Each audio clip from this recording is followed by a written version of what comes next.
Hey guys, happy Vlogmas. It's the day after Christmas. I just decided, I was like, I'm currently like at the end of Vlogmas, going every second day now for the last 2 episodes. I was like, you know what? Everyone's busy Christmas Day. I'm gonna post the next day when it's a bit more, chill for everyone. So our Christmas Day was so low-key, which is awesome. I have every intention of being more festive in the coming years. So while our baby is really little, I took one more year to just kind of like chill about the whole thing.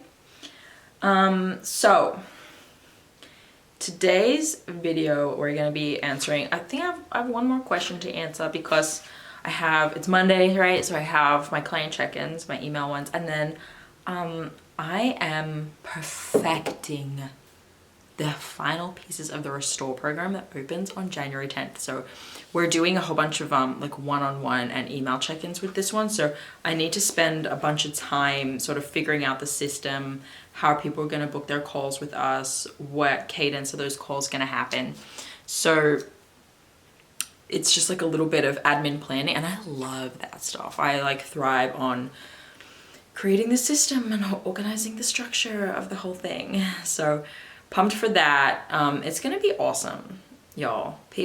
I'm so excited to see what this version of like live classes, group calls, combined with the one-on-one like individualization element. Like Ashley and I we so see the big difference in how fast you can make huge changes and huge progress when you have the one-on-one, like the feedback from the external expert, right?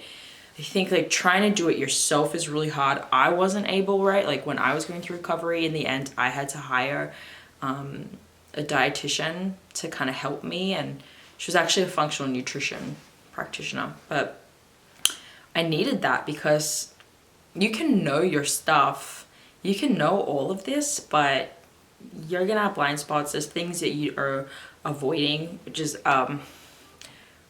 today's listener question is like relevant to this, which is kind of why I wanted to talk about this. Like there are things that you're probably avoiding, even if it's subconsciously, like that you just either don't know or you know but are avoiding taking action on. And you sort of need that permission from someone else or to be kind of called out on it even. Like there's all different types of ways that people need to kind of receive that feedback or those instructions. And so that's why we're doing it, because what we do best is have conversations with people and understand, just because we've done it so much, you know, where someone's sticking point is and like where they might need to focus. Like we may not need to discuss what you actually need to do with your nutrition. We might need to discuss, you know, why you're so anxious or stressed, or why you're having trouble actually implementing the nutrition stuff. And then there are some people who are like ready to implement, but they just don't know the nutrition stuff. And there's people most commonly where it's somewhere in between, and it just gets messy and complex because you sit in your head every day, think, okay, well, what else can I do? What am I doing that isn't serving me? What am I doing that is? What should I double down on? What have I not thought about? Let me go listen to this podcast. Let me go read this book. And when we get in that groove, it's really hard for us to kind of get out, make a plan, follow it to a timeline, work on like observing and reflecting on what is working, what isn't, and actually making change. So we're psyched because we're gonna have like the 10 class modules that is like structured, taking you through everything from like what's happening in your body to exercise audits, nutrition audits, like what are all of your food rules, how can we uncover them, how can we change them, and then understanding like the impact of cortisol, blood sugar balance, all of that, like just really tactical stuff, like science stuff, right, mixed in with actually like the emotional, with the coaching, with the application, the implementation. So that's what we say. We say it's the tactical with the implementation piece. And I'm just really excited. January 10th. I can't wait to just like meet the people who are joining and like get our call scheduled to create protocols for everyone. It's really, I'm very pumped about it. So if you want to join us, please do. The hasociety.com/restore. Whew, okay.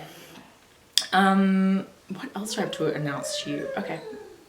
I don't know about anything else. I think that I have some exciting news coming up, but it's a surprise. I'm not going to talk about it today.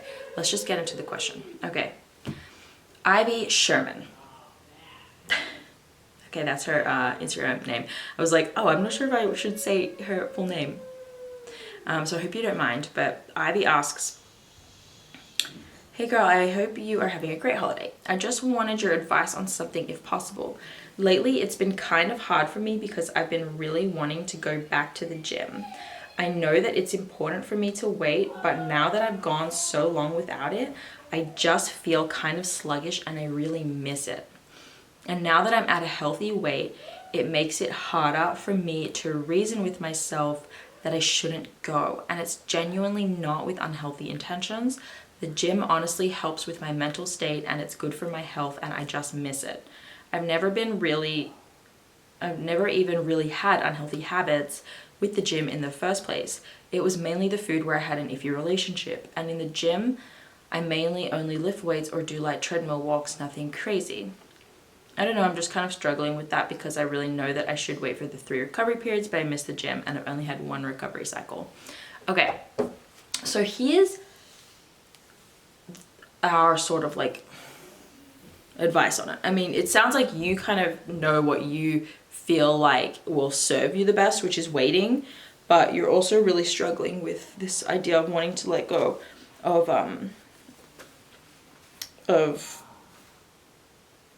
the gym. Like you really want to go to the gym. Nobody actually lost their period doing like a couple pull-ups or doing a light walk for 10-15 minutes, okay? If that's what you have been doing, that's not the thing that caused you to lose your period. It was everything else. So this is just where it's like, okay, what are you actually gonna do at the gym? Why are you actually gonna do it? So you've said everything here, right? Like I have, it's genuinely not with unhealthy intentions. It helps me with my mental state and it's good for my health and I just miss it. So I guess my questions for you are just like, well, what does it do for your mental state and what does it do for your health, right? So it's really deep. It's like deep questions. We know that exercise is beneficial for mental health and physical health. Like we know that, right? So it's easy to say, I'm doing this for my health.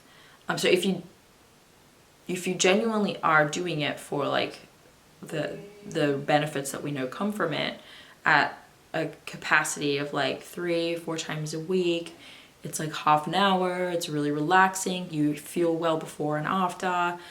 It has nothing to do with weight loss, it has nothing to do with controlling your body. That's really, really great.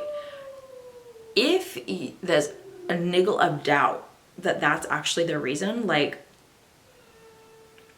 your reasons for going to the gym maybe a little bit, you know, it's about mitigating weight gain, or it's like if weight loss and changing your body is on the list at all, for reasons to go, I don't think you should go. You know, and that's where you have to be really, really honest with yourself.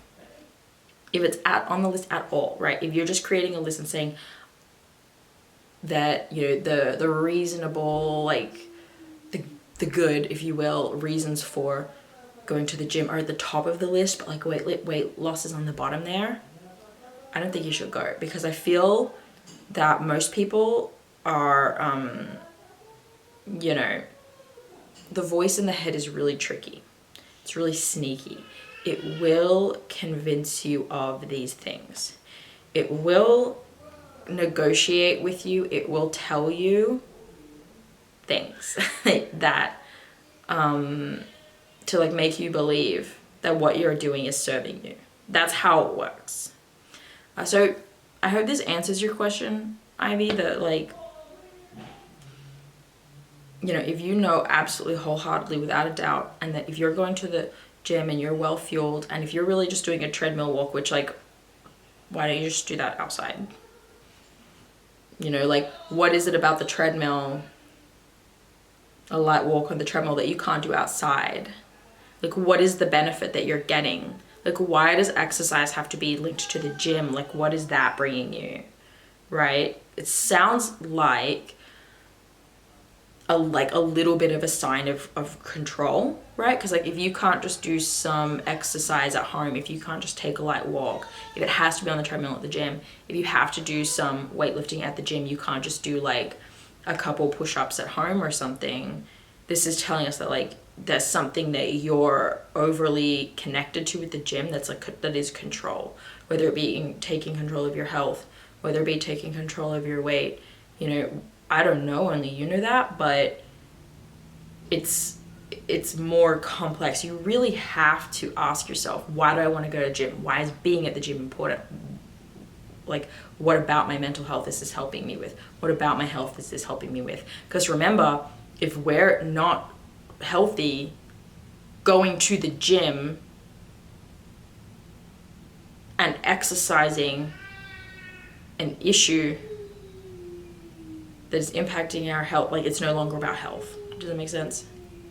So you kind of really have to weigh up the pros and the cons, and if you really feel truthfully like you really see that the pros to going to the gym are genuinely outweighing the cons, like a delayed recovery, you know, great. But just watch to see if you're tricking yourself and negotiating yourself with yourself, right? I can't give you permission, right, based on this, right? Like, you're not my client. I don't know enough about you. But I think this is a helpful question for a lot of people, like, just to know, like, you will find a way to convince yourself to go back to the gym. So you have to be really vigilant, and you have to be really aware of like where that thought and conversation is coming from. I don't know if that made any sense. But I do hope that it did. And let's see. I think that I'm up to date right now on the Instagram questions. So I'm just gonna like leave it there. Merry Christmas, guys. I'm gonna get back to my fam. And I'll see you guys later. I hope you have a great day. Merry Christmas. And we'll get back to our regular posting schedule of like Friday. I might move it to Sunday. I don't know. But Happy New Year to you. Oh, I'll see you before then. Subscribe to this channel if you liked it. And also keep sending me your questions because I'm going to do future episodes. So it's not just Vlogmas. Okay, yeah, bye.